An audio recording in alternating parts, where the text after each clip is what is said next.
Good evening and welcome to the Business Support and Digital Overview and Scrutiny Committee meeting.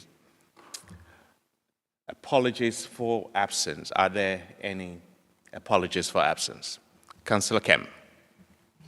Thank you, Chair. Yes, Councillor Hackwell was unable to be here because he's on leave, so I'm substituting for him. Thank you. Councillor Spring. Mr. Chair, Councillor Perfect, and I'm also substituting for him. Thank you and welcome to you both. Record of the meeting. Can I sign the record of the meeting held on the 19th of June as correct? I have no urgent matters. Are there any declaration of DPR or other interest or any declaration of whipping? Great, that brings us on to item 5, the Procurement Strategy 2025 to 2030. I will ask Mike Kelly, Head of Category Management, to introduce the report. Mike. Yeah, good evening, thank you. Again, pleased to be here presenting to you the Procurement Strategy for 25 to 2030. Hopefully you would have seen from the report, ultimately it has an emphasis on delivering best value. And that's a real collaborative process that we're trying to roll out across the organisation using this strategy as the catalyst. The strategy itself also sets the foundations and the direction of travel, and it allows us to really work with services to kind of set bespoke strategic objectives on a project-by-project basis. So you'll see that it's not overly defined against these objectives, but it gives us a direction of travel which allows us to kind of deliver and innovate across those areas through the duration of the strategy so that it be approved. And that's the intro, so I'm happy to take any questions on that front. Thank you, Mike. Do we have any questions? Councillor Printer. Yeah, thank you. Reading through the report, I'm quite happy that we're getting the best procurement and the strategy is correct. However, other organisations I'm involved in, there is that counter risk that if you procure from the wrong person, or they perceive that you've got it from the wrong person, that those who miss out can take legal action against yourselves because they believe that they would have been the best provider. How are we protecting ourselves against that, please? Yeah, absolutely, and thank you. So quite a large part of the process is the preemptive work. So we're looking at the risk, the mitigation factors pertaining to the companies and the organisations that we're looking at working with. We also have a leading process supported by governance processes, right? So we're looking at that options appraisal. We're presenting it not only through officers, so on and so forth. It's a key decision. It goes through cabinet and members alike. So they're the sort of the combative processes to kind of mitigate those happening in the future. We then, during the term of contracts, also go through that phase of contract management. So we're ensuring that what we went out to the market with is fit for purpose, continues to be fit for purpose, and is being managed and monitored accordingly as well and being presented in those relevant forums. Yeah, thank you.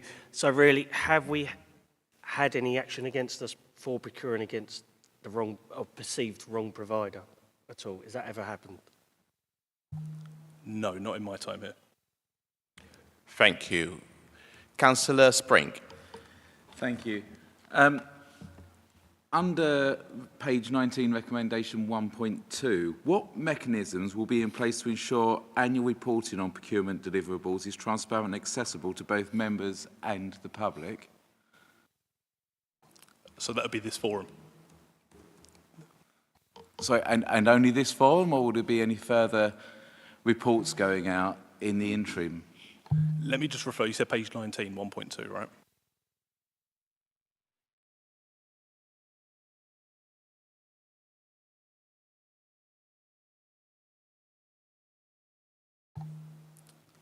Sorry, was that page 19 of the pack? I've got the... Yeah, the actual recommendations, the committee is asked to support the proposal of annual reporting of the deliverables. Of course, yeah. Apologies, I went way too far down in the pack. So the reporting on those deliverables will take many forums. So this will be the main way in which the annual reporting of that strategy will come back. So what we've seen over the past strategy, which I believe has worked well, happy to be proven wrong, and the previous one was annual reporting to business support overview and scrutiny. Ultimately, it's a reflection of all of those objectives, what we've delivered and what we aspire to do in the following year as well. So that's an annualised approach that we take. Thank you. Councillor Brake. Thank you, Chairman. Thank you very much for the report. Extremely good. I was having been involved in procurement in past administration, I was quite impressed with the document that we have in front of us now, so thank you for that. The only question I would raise is, please, regarding, I understand the government strategy where it's looking for the use of UK suppliers wherever possible, etc., which is ideal, and I support that. But even more so, I would support ensuring that that we prioritise Medway in the national scheme. For example, you know, the opportunity of perhaps procuring a source in somewhere north of Watford is a long way from Medway. And in the past, we've always done our very best to ensure that if financially viable and quality viable, that we go for Medway, seeking opportunities on cost, also opportunities of employment for people within Medway, and the third point, opportunity for apprenticeships. I've read through this and I can't find anything specific on those areas. Please, could you quantify that? Absolutely, and I guess firstly, thank you for those warm words to start off with as well. So in terms of the UK and local suppliers, so we do have provisions. So what we can do, for example, is we can localise a geographical region for procurement activity. Whether or not we choose to do that, we need to weigh up other considerations, as you rightly said. So we need to start thinking about, and we do think about those things, so it's not necessarily start thinking about, but stress test it. Social value. What's the cost of going to a supplier who's not local, for example? What's the disadvantage of doing so as well? We need to weigh those sorts of considerations up, and that's kind of what goes to procurement board as well, and continues to do so. So we have factors that take into consideration the questions we ask. So how can you mobilise, for example? How can you fluctuate the staffing, the resourcing to meet the need of the service? But more importantly, it's social value. And a great emphasis on social value, which includes employment opportunities and apprenticeships, is how we adopt that on those procurement processes. So what's really important, this isn't a statement, this is more of an open question really. What we need to do is identify what's really important to us sitting around this table and further at Medway, for example, and how we harness those opportunities for our procurement processes. We have an awful lot of expenditure that goes through procurement, right? So we have a lot of leverage as well. So how are we encapsulating efficiently and properly those outcomes in our procurement processes? And I'll be honest with you, you can almost draft whatever you want into a procurement activity. But what I'm keen on doing is stress testing that. Are we actually going to achieve something by doing this, or do we need to look at that model again? But I wholeheartedly agree. Those sorts of local suppliers and opportunities through social value are important, and they will permeate through this strategy. Thank you. Thank you. Will you like to come back? Yes, please. Just one point on that. Thank you for that response. Is there any way that within this document we can include that Medway is a priority to us here in Medway, please? Absolutely. So I will refer back to one of the actions. I'll need to find it shortly. So one of the actions speaks about our ability to prioritise local suppliers. And I think we should be harnessing that on more tenders than we're currently doing. What we need to include, and what I suggest we'll do for our governance process, is isolating what weighting or bearing that actually has. So how important is it to have a Medway or a local supplier on this project? And I'm happy to reflect some words to that effect within the actual outcomes and deliverables. Thank you very much. Thank you. Before I come to Councillor Nestorov, just wanted to come back to you, Mike, on social value. Now, do you envisage a risk that supplier might make a lot of promises when they put it in the bid that are not effectively delivered? And if you do, how do we measure and monitor these, and how is it going to be reported back?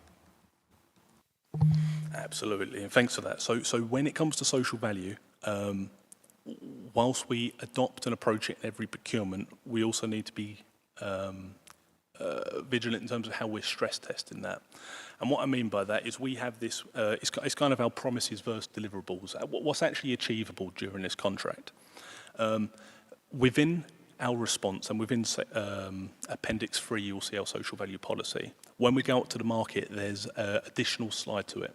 And we're asking bidders specifically for an explanation. So you've promised 10 local opportunities. How are you going to deliver those? How is it going to be phased over the contract? And what we do is the services who are procuring these ultimately, or who will be responsible for contract management, they're trained in those sorts of outcomes and deliverables and then monitoring of those. So we'll have annual reporting. We'll see if they promise 10 apprenticeships, 10 local opportunities, how many have been delivered? Are there any remedial actions for any deficiencies? If they're overperforming, we're going to be happy, right? But we have mechanisms in place to catch those who aren't performing. Great, thank you for that. Councillor Nestorov. Thank you, Chair. That was actually one of my questions I was just about to ask about social value and how you make sure a contract don't get diluted after they're earned. My second question is about SMEs. I run a small business myself, our local residents. How do you ensure that barriers are lifted for local small businesses to be able to win contracts with the council, which obviously will benefit the local community as well? Absolutely, and thanks for that. So within the strategy and within the importance of the new National Procurement Policy Statement as well, we have a responsibility for market engagement. So what we've noticed with SMEs particularly is you'll see a public sector opportunity, it will be too vast to bid on, and therefore you'll probably rule yourselves out. When we take that back to the preliminary market engagement and we're talking to the market, we understand what the barriers are. And the barriers, we're going to have some common themes that undermine quite a lot of our processes, but some of them are going to be specific to areas of work, certain industries. So we're working a lot more heavily with those suppliers to understand what's preventing you from being able to do this. Are there any proportionate measures we can take to streamline that process? So we are having those conversations. Thank you, Mike. We'd like to come back, Councillor Destra. Just because my thought is, if you're a big company, you obviously have people writing these contracts for you. But if you're just a local tradesperson that is doing everything yourself, is there help for these local people that want to apply for contracts? And if there is, how can they find that help? So quite a lot of the help, in all honesty, is going to be from other private organisations. So because we drafted and we're issuing the tender documents, we can't be too involved in that assistance. So where we can support and where we try to help is before the tender's published, which is where we have more ability to have those conversations. I would say direction, but that almost gives it a negative connotation, but how we can support and facilitate SME involvement.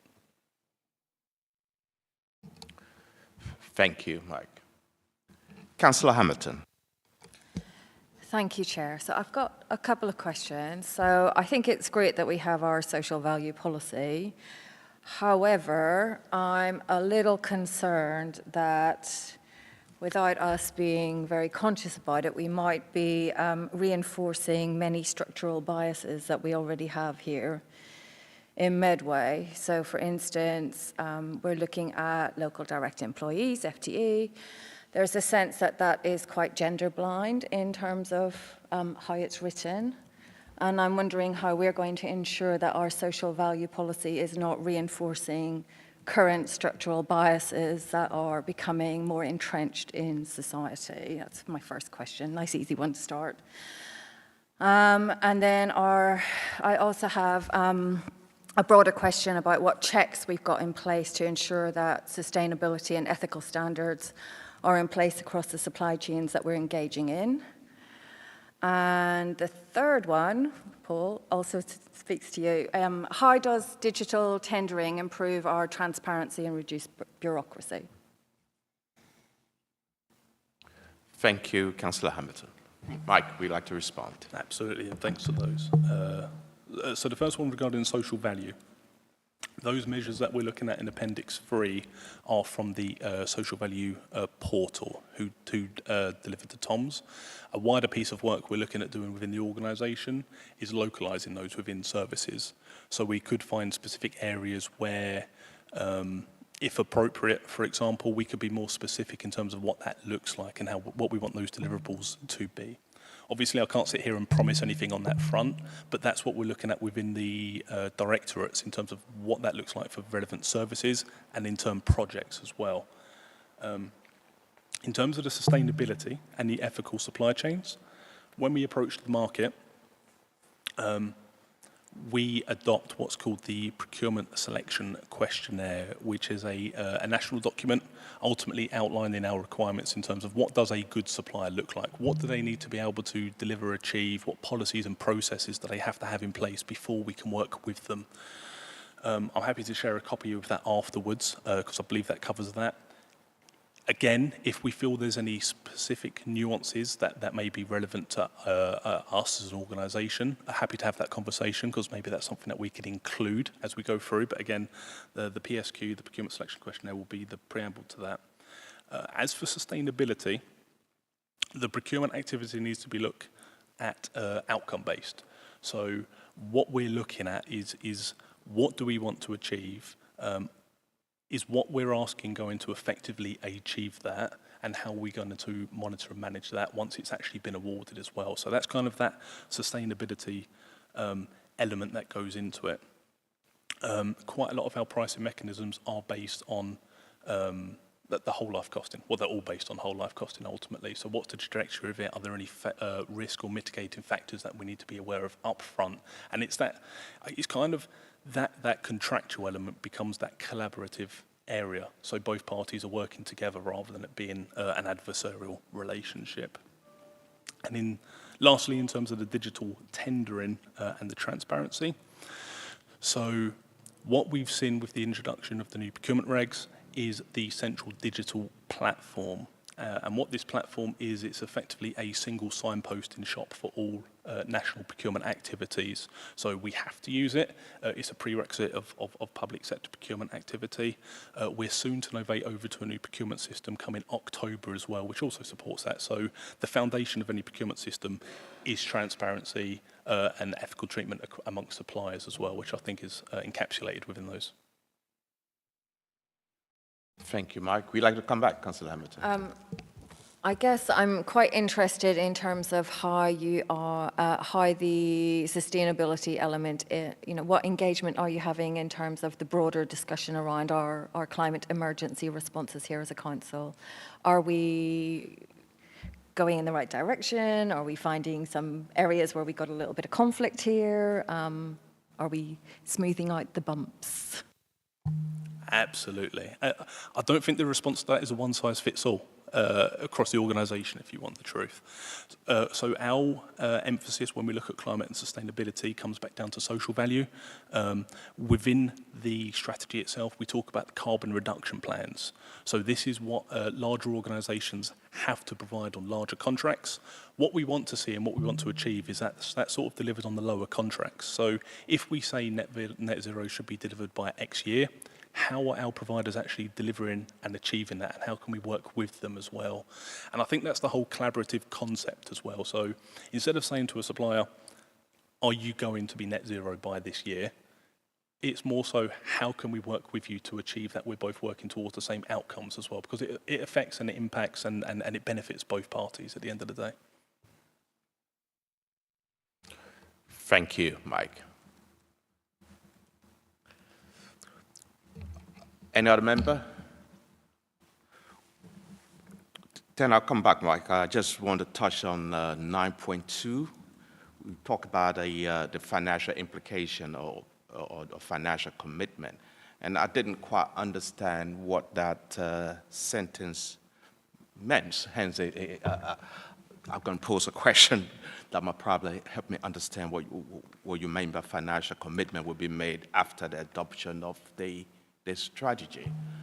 So that, I mean, In terms of resource, are there any resource constraint, considering the current financial envelope of the council, that may impact on the delivery or the implementation of the strategy? And following on from that, are there any major challenges in terms of the digital transformation that we're going through?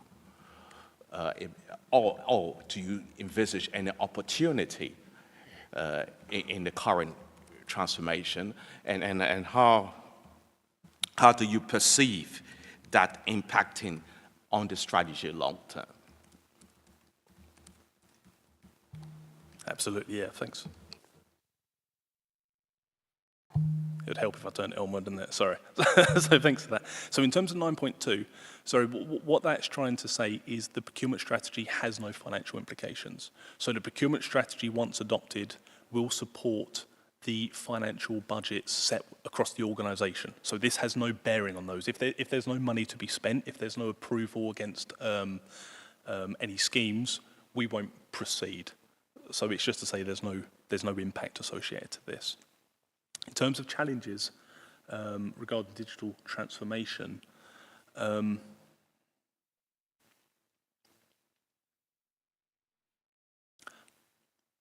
don't want to sit here and I won't say there won't be any, just I can't think of any off the top of my head. Okay, if you want the truth. I mean, happy to have that conversation with Paul outside this forum in terms of what may be coming down the line, but nothing for here and now. Paul, would you like to come in? And So we had some early engagement with Mike and the team, but as he said, there's that national framework, the national platform, and the new system coming in October. So when we've got access to that, we can look at how we can link in with that data and what opportunities there might be later in this year. So October, when is it? Yeah. thank you. I mean, I'm just thinking in terms of, yes, the technology, but staffing, have we got the right, I mean, have we got adequate resources in terms of training and staff to implement and deliver this new strategy in the evolving environment? Are we confident that, yes, we have got the right people around to deliver? Yeah, thanks for that. I think anyone would always say they'd want more staff. I think when we look at the strategy and when we adopt an approach of proportionality, I think we're in the right sort of place. And I think that's where the importance of the annual reporting comes back, okay? The importance of the annual reporting, rather. And I think that after year one, specifically, we'll see how the landscape's changed, how we've achieved what we've set out, and whether or not we want to focus attention on other elements of it, and if we need resources to do so as well. But I would say for the here and now, we're in a good place. We've got good training programs and packages within the team and across the organisation. I mean, in terms of digital transformation, we're talking about using meta compliance and AI for training videos, for example, which will really streamline that sort of process and kind of take the resource away from the coalface and allow us to focus on the more strategic things. So I think we're in a good place on that front. Obviously, this has, subject to approval, annual reporting, so we can reflect on that next year and make sure we're still on that right path. Thank you, Mike. I don't have any other member. Vice Chair.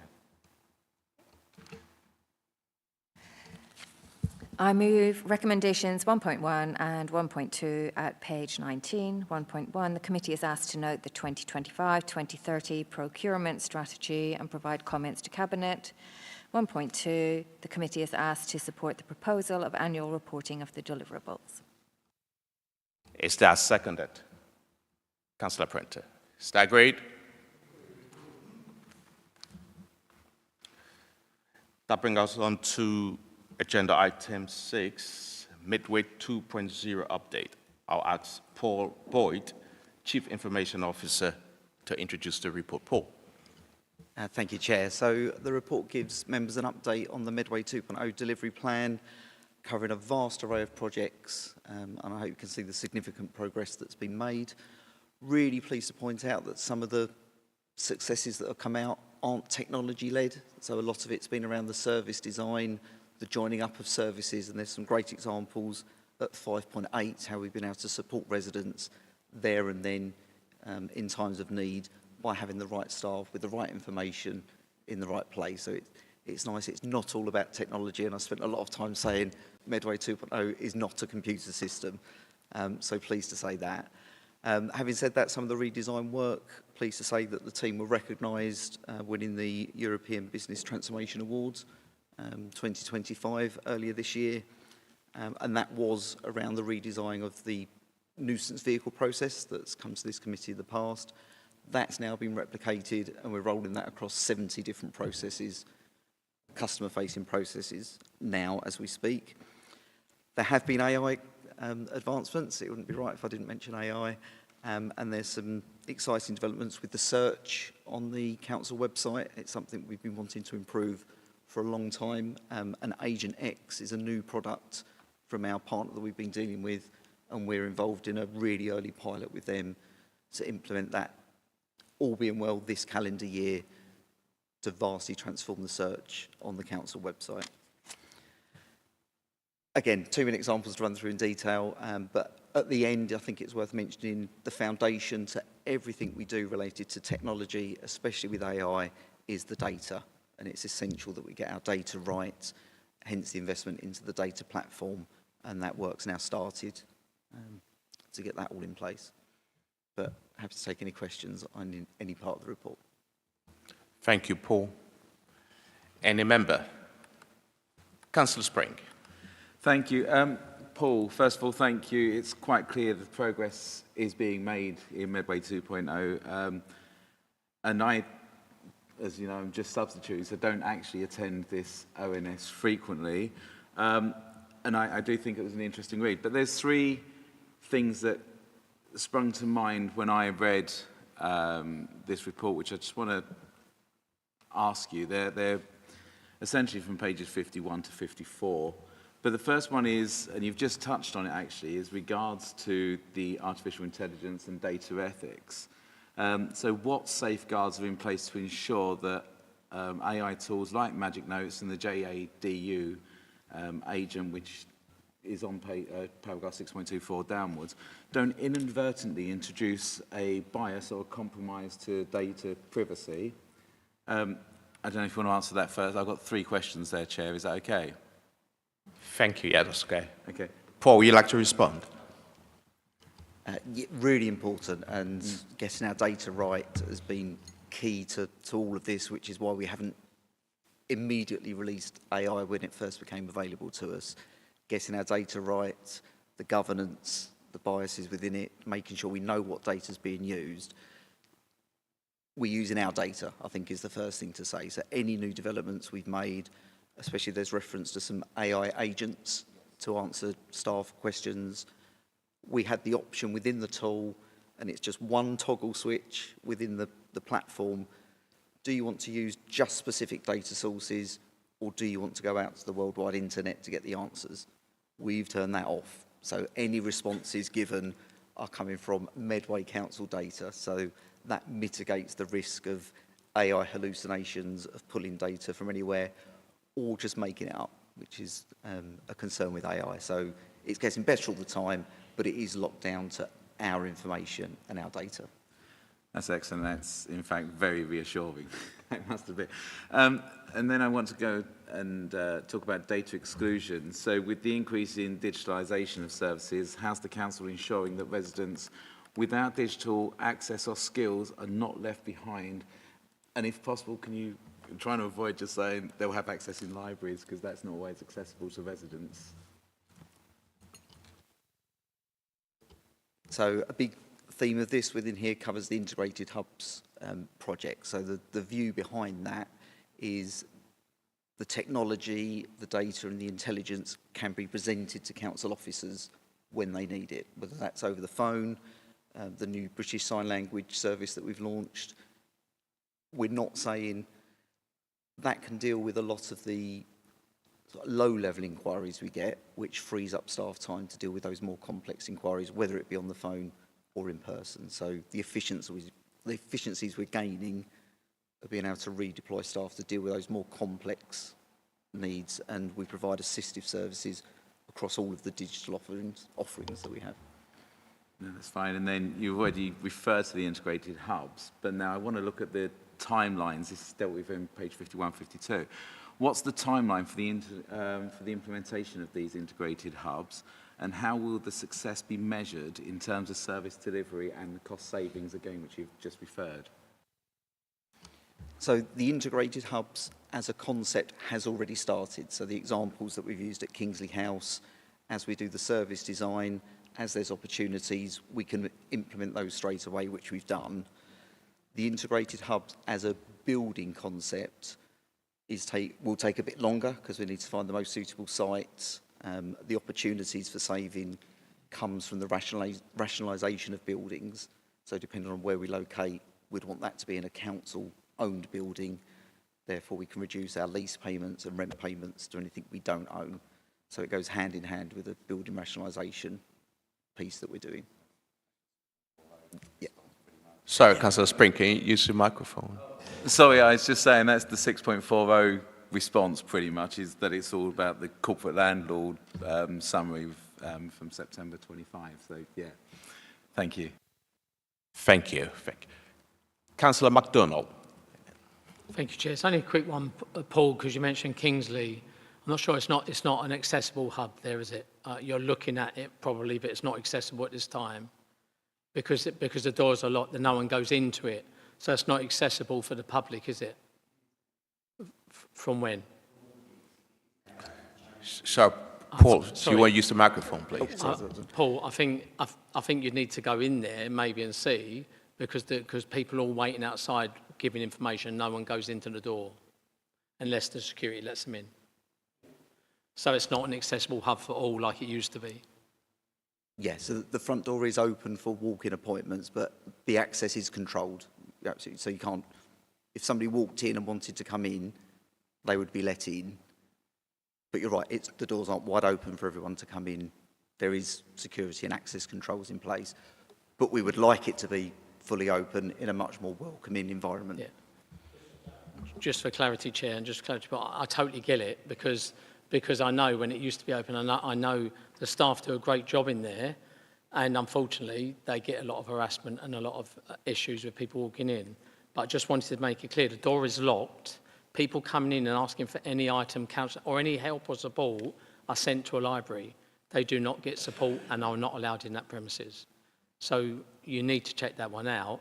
I think the way going forward is a good way going forward if you're going to do it. And I know because I'm in there every single day, so I walk past the crowds who are not going in. But I do understand the security of the staff are more important. But I think we need to be a bit careful when we're saying we have an accessible hub and it's not accessible, because it isn't. People are sent down to Gillingham Library or to Gunwolf to go onto the telephone or to print things off or to go to printers down there. They're not allowed into Kingsley to do that. Maybe you want to check that out. Thank you, Councillor MacDonald. Would you like to respond to that, Paul? Yeah, I will take that way, because part of the work that we've done very recently was to have that. If you turned up, you can come in. There's access controls in place, but it is available for people to come in and get support. And it's been happening. They're the examples provided. So I'll take it away, absolutely. Yeah. Thank you. Councillor Nestorov. Thank you, Chair. Thank you. I actually have quite a lot of questions about this agenda item, but some of them are answered already. I love to see Medway 2.0 done, because we definitely need it. We need better access. We need better user experience in our websites.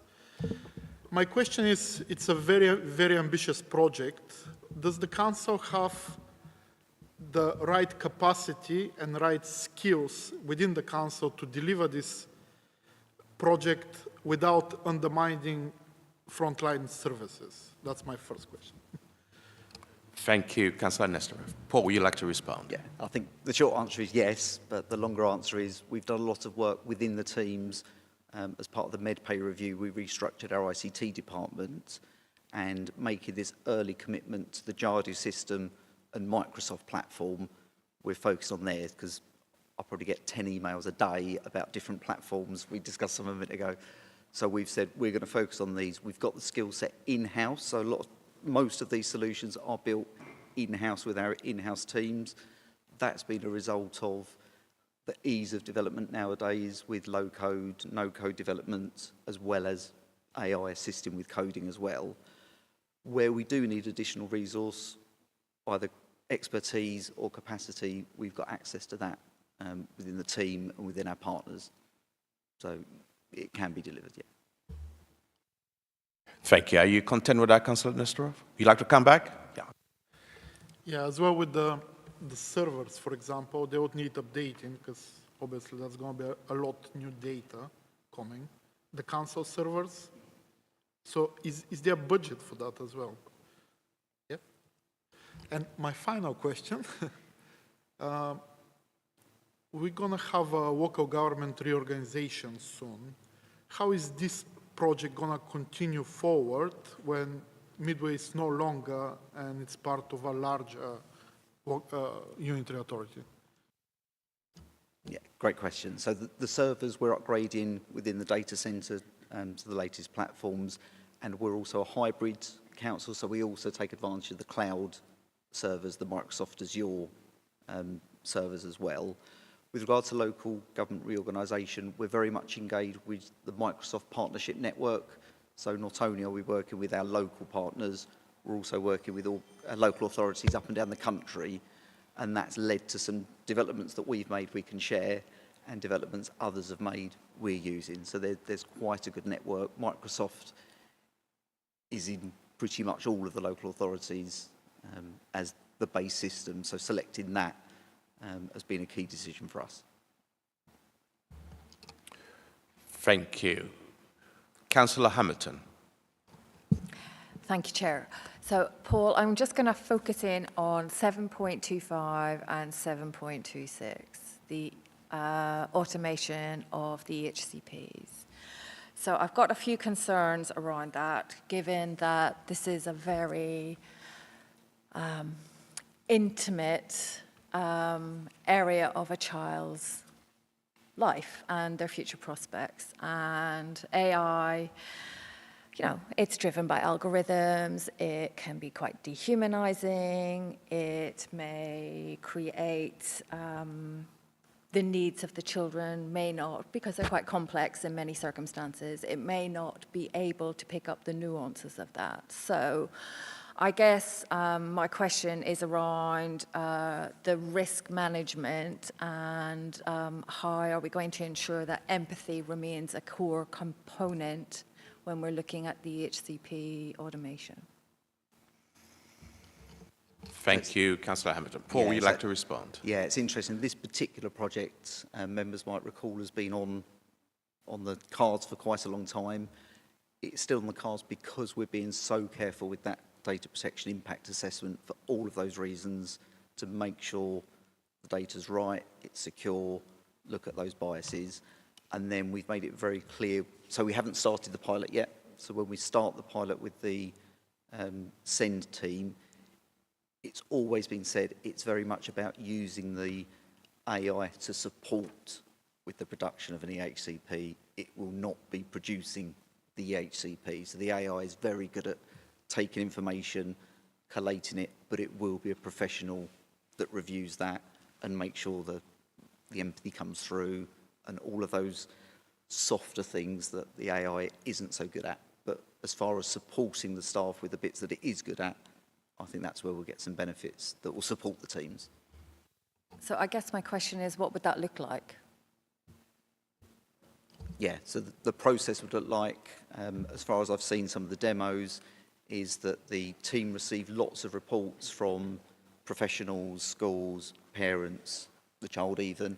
All of that information can come in documents.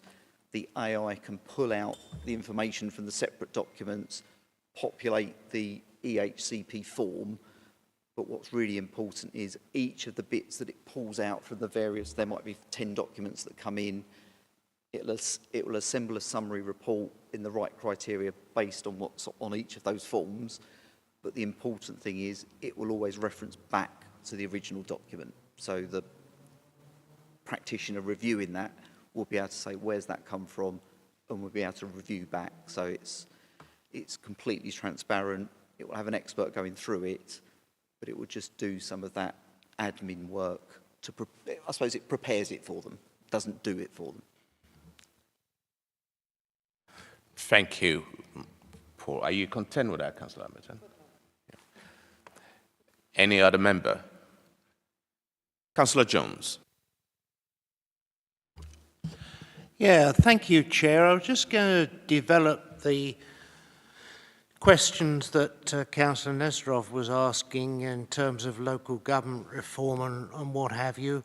Presumably the models we're developing of one-stop shop and the first officer contact takes the question from the member of the public, these can be adapted to perhaps a wider system in future of joined up government, possibly a total place concept where government departments and local government are coexisting together. So I just wanted to ensure that our models were sufficiently sustainable or adaptable to do that. And of course, on a more micro level, in Medway, we've got the housing associations, particularly MHS Homes.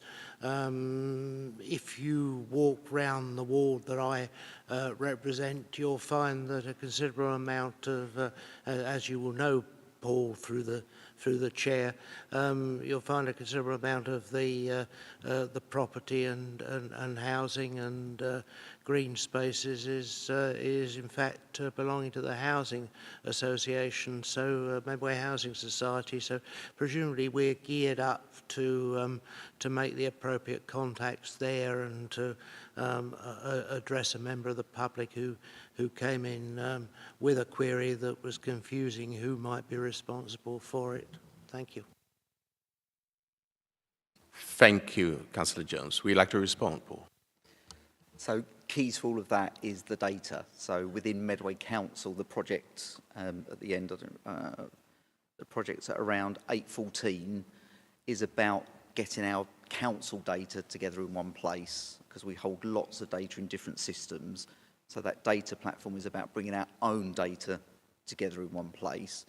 That would make it much easier to then join with other local authorities as part of LGR. So having our own data sorted, cleansed in one place is the start of that journey for us. With regard to the green spaces and housing associations and what's Medway land, what isn't, that is something that came out of the service redesign for the vehicle process. So as we did the service design, a big issue for the services were vehicles were being reported that were outside of Medway. So as part of the service design, we could draw a map and a boundary and only allow Medway vehicles to be reported on a map if they're within the Medway boundary. Going forward, that can be extended. It will take some time, but that could be extended with our map layers to then start saying, this is the Medway land, this is MHS land, this is private land, so we can actually start refining at the first point of contact. We can let residents know we can deal with this, we can't deal with that, and then ideally, to get that dealt with, you need to go here, and we've built that into that nuisance vehicle process. I can't remember the exact criteria, but if it's taxed and MOT'd or not MOT'd, then it goes to the DVLA. Previously, we'd have gone back to the resident and say, sorry, Medway Council doesn't deal with this. What we now do is say, Medway Council doesn't deal with this, but we've automatically informed the DVLA on your behalf. So the more we can go end to end with these processes, the better it'll be, and that's where the efficiencies will come. Thank you. Would you like to come back? No, I never want to come back, Chair. Thank you. Thank you, Councillor Jones. Any member? Well, Paul, I've got a couple there from myself. Just on the wider scheme of Medway 2.0, what would you describe success like in the next 12 months, 24 months, and the next 36 months? And how will you measure this, the success? And secondly, how are you ensuring that this transformation is resident-led rather than technology or saving-led? And I'll come back with the second question after that. Thanks. Great question. So I think they're linked. So I think the success for me personally for the Medway 2.0 programme would be a resident could go to any council facility and their issue would be dealt with there and then. And that to me, and all the technologies and the data sits behind that, but somebody could go anywhere, I need help with this. Certainly what I need to do is that, without saying, yeah, what you need to do, if you're at Kingsley Houses, go to the library. That's the last thing we want. If somebody went to the library and needed help, they get help there. If somebody went anywhere. So that's why it breaks my heart to hear that, because that's what we're striving for, to not say no.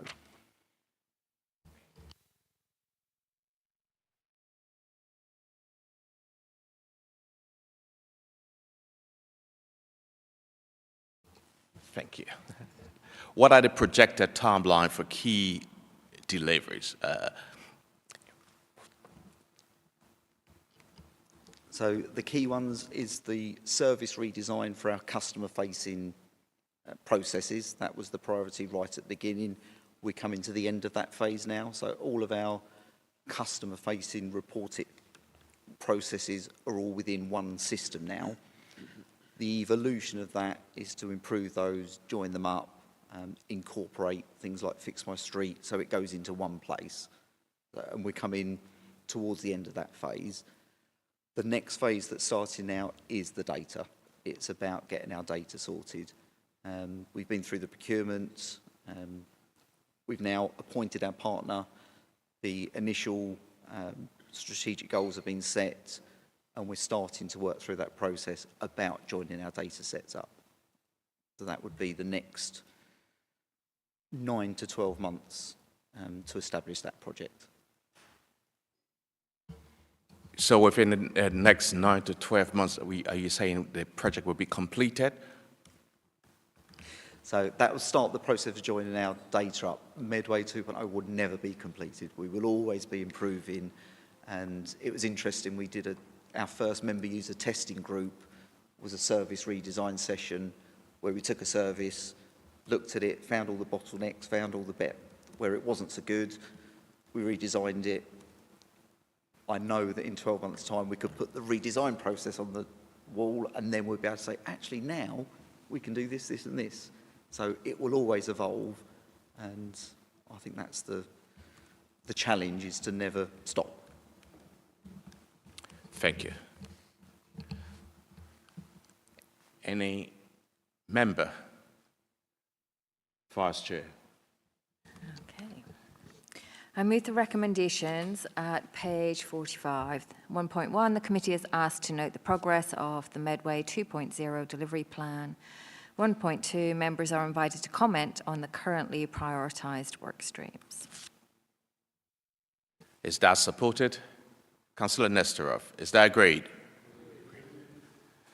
Great, that brings us on to agenda item 7, capital budget monitoring round 1. I'll ask the head of revenue accounts, Dave Reynolds, to introduce the report. Dave. So thank you, Chair. If it's okay, I'll introduce both items 7 and 8 together, if that's okay with yourself. Is that okay, members? Yes, Dave. 7 and 8 together.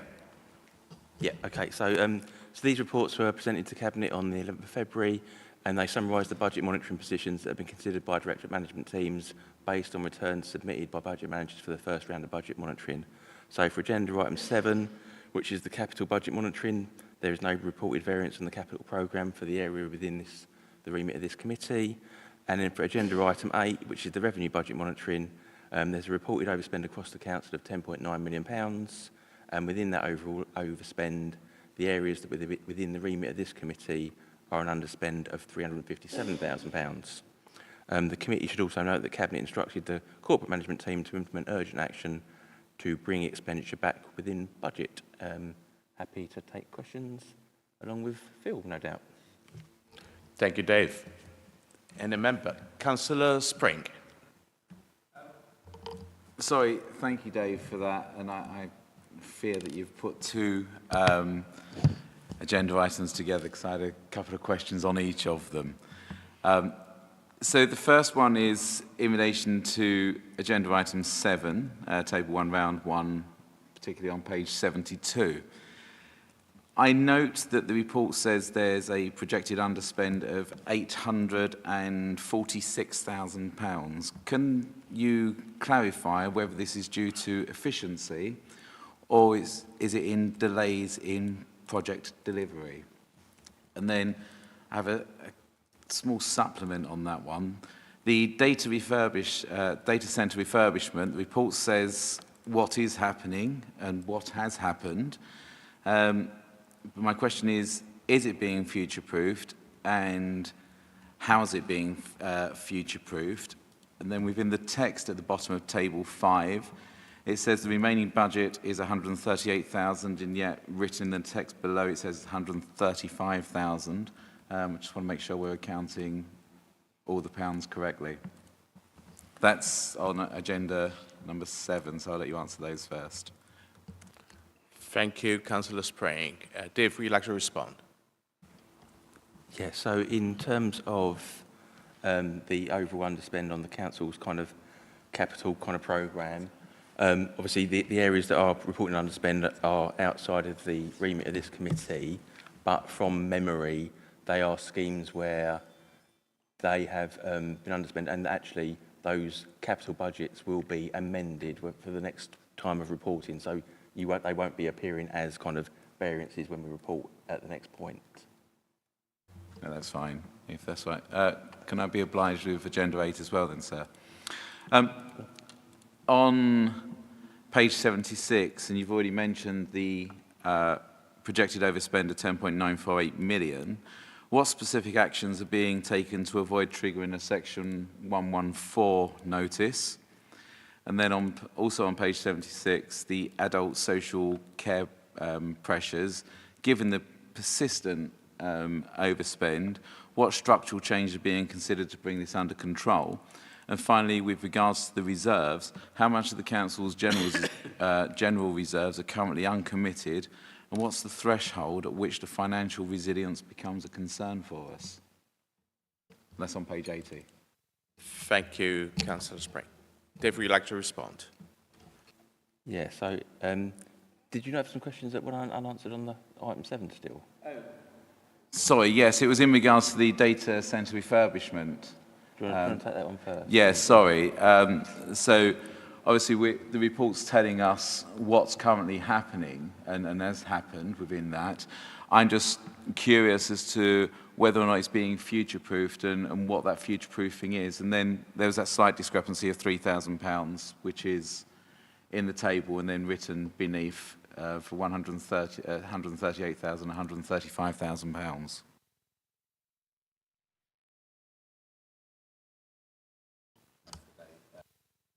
Sorry, thanks, Paul.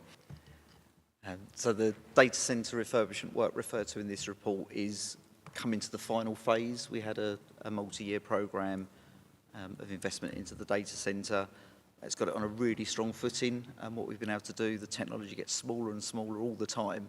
So what that's enabled us to do is shrink the actual physical size of our servers and our cabinets and the equipment in there, which has realised that opportunity to relocate the CCTV separate building. Again, another building we've managed to consolidate within that space. So the flooring's been sorted, it's sorted the infrastructure out. The move from Windows 2008 was essential to get us on the new servers. So that's levelled the playing field. We've recently submitted, as part of the budget build for next year, a capital programme that will span the next 5 years, which won't be referred to in here. It's just been submitted. I'm doing the wording tomorrow. So a business case is going through the budget process for capital budgets going forward for the next 5 years, which will be further server upgrades, more stuff around cyber security. There's improvements that we can make going forward as technology evolves. So to keep everything up to spec, we'll be doing that. So that's that 3,000 that's referred, that's where we've got the 138,000. And then there's more to come that we've bid for, yes. Okay, thank you. So if I may then go on to the agenda item 8, which I think is over to you, Yes, okay, thank you. So if I miss anything, just remind me. I shall. So in terms of kind of the overall kind of overspend and what kind of urgent actions are going to be taken, I mean, I think the first point to note is that this is the first round of budget monitoring. These forecasts were prepared early in the financial year. One of the key kind of actions is really to kind of review all those forecasts and make sure that they kind of are accurate going forward. I think certainly in terms of this directorate, I would expect that kind of underspend that we're currently reporting to improve due to kind of as we go through the year, kind of the more accurate date reporting is essentially around kind of the level of vacancies across the service. So I think that would be something that improves in terms of this directorate. In terms of adult social care, obviously that went to the HASC meeting last night, and there were questions from Councillor Perfect in relation to adult social care about the actions, and they were dealt with by the kind of the AD in that meeting. So I won't go into those. In terms of reserves, kind of the overall kind of level of reserve, so our general reserve currently stands at just over 10 million, which is the minimum that's been set by the Section 151 officer. We have been looking at kind of our kind of earmarked reserves. Certainly there is, I think it's about between £1.5 and £2 million of kind of earmarked reserves that we think we are certainly unable to kind of take that earmarking off at first call. That process will continue, and we will review the rest of those kind of earmarked reserves to see if there is anything else on it that we can declassify. Phil might want to come in a sec on that. Yeah, do you want to come in there, Phil? Thank you. So in terms of our resilience, as you say, Dave's explained the position with our reserves. Now, this is quarter one monitoring, round one monitoring, £11 million overspend. Now, if you compare that to the overspend we were reporting at the same time last year, that was £16.5 million. And we ended up outturning with just under £5 million overspend. So it's always been thus. The initial forecasts are based on what we know at that point.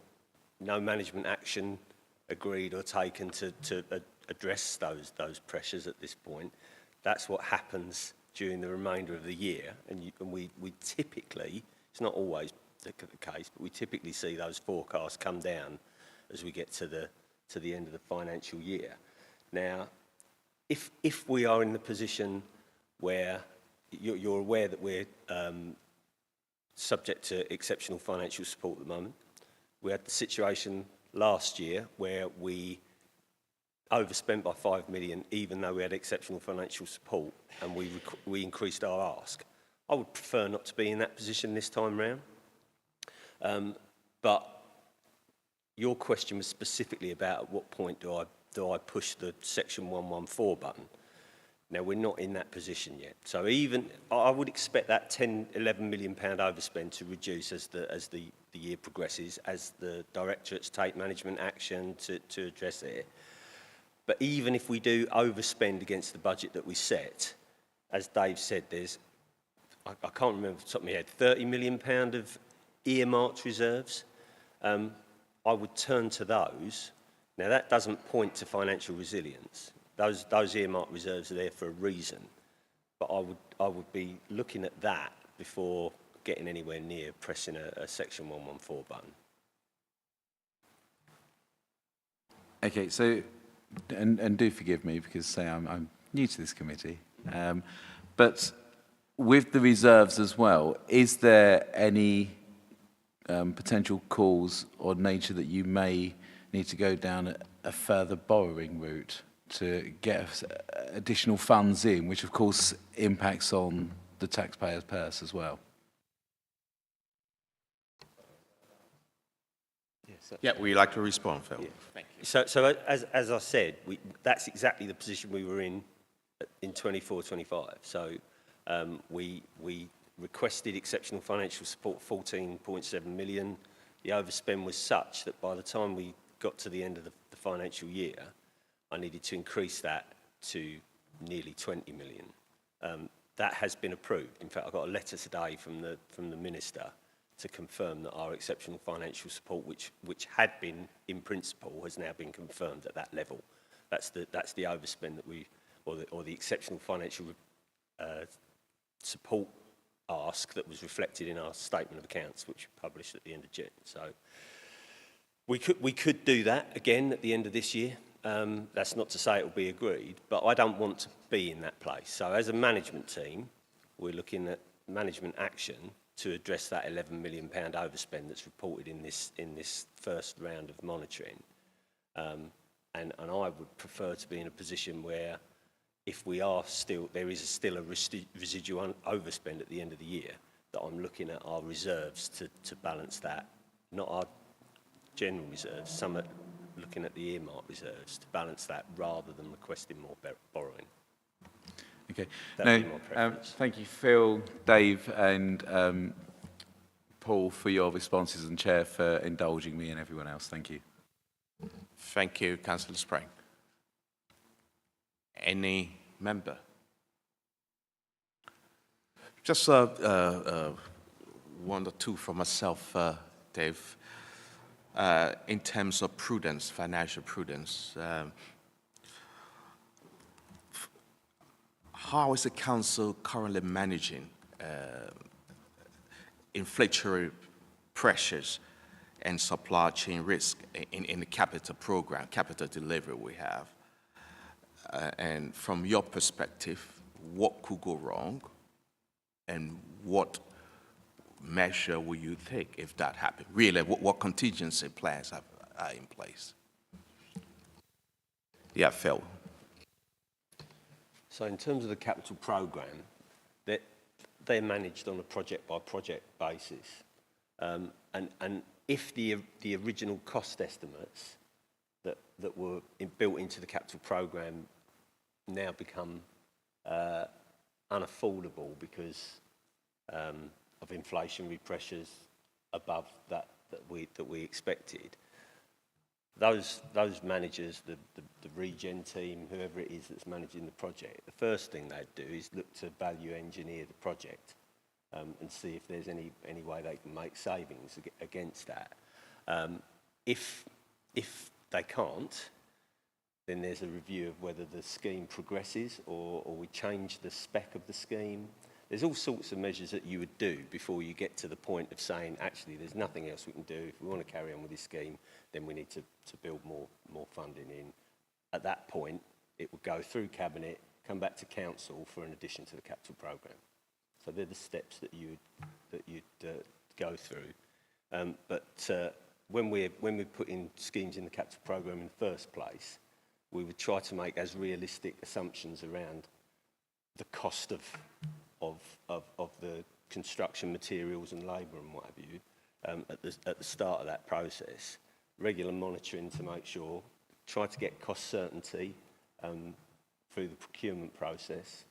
All the usual sort of things that you do to manage a capital scheme. But you know, if you go back a few years, things like the war in Ukraine have a massive impact on the markets, and there's not a lot we can do about it.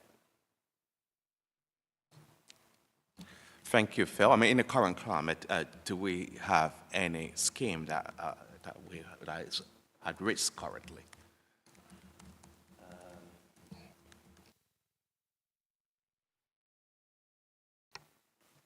Not that I'm aware of. The monitoring is the latest position as projected by the various managers that are responsible for these projects, and they're forecasting, as you can see, an underspend overall. Some schemes, I think, are overspent, but the overall capital programme is forecasting an underspend at this moment in time. Thank you. And can we have some assurance regarding environments? Are all in-year additions being used appropriately and transparently? You just mentioned underspend. For example, any additions on the delegated authorities, are they being reported and justified from where you sit and Phil?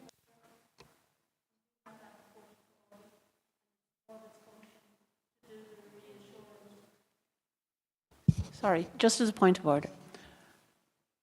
Those reassurances are reported to audit, and we forensically look at the figures. And the assurance that's given and the legal obligation of the audit committee is to provide that assurance, and I hope that that helps you be assured that every line in those capital and revenue budgets are scrutinised by the audit committee, which is very active, and also our internal audit functions are really active around what you asked before, which was around are we prudent about stuff and are we doing it properly by the law and by our own rules?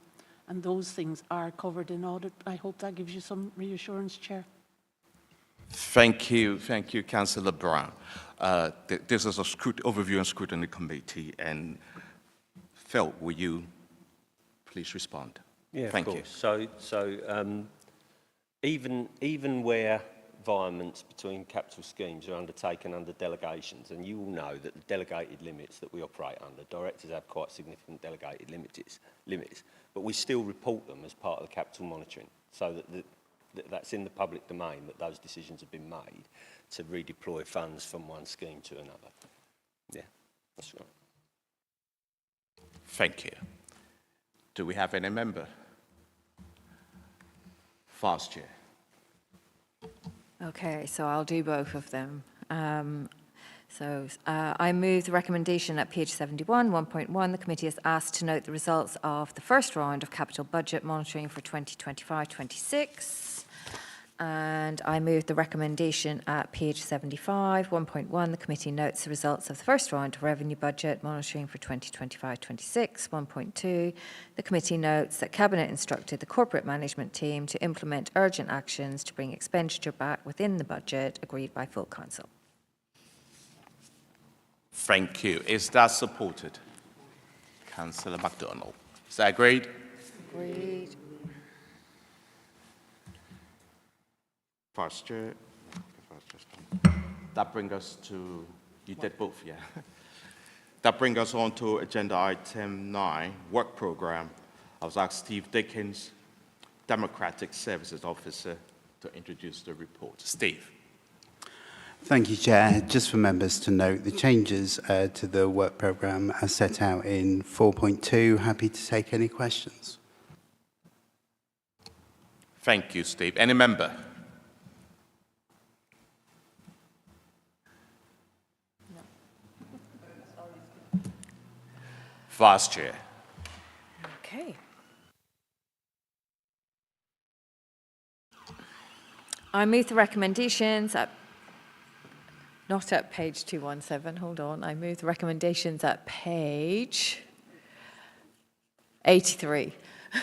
It's okay. 1.1, the committee is asked to agree the provisional work programme at Appendix 1 to the report. 1.2, the committee is asked to note the work programme of the other overview and scrutiny committees at Appendix 2 to the report. Is that seconded? Councillor Spring. Is that agreed? Thank you, members, and thank you for those viewing from home. This brings us to the end of our meeting. Thank you.